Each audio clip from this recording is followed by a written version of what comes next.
पिण्डजप्रवरारूढा चण्डकोपास्त्रकैर्युता प्रसादं तनुते मह्यं चन्द्रघण्टेति विश्रुता।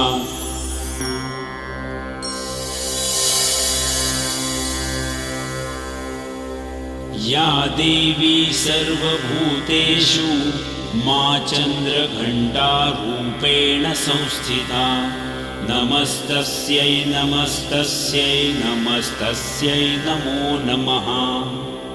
या देवी सर्वभूतेषु मा चन्द्रघण्टारूपेण संस्थिता नमस्तस्यै नमस्तस्यै नमस्तस्यै नमो नमः।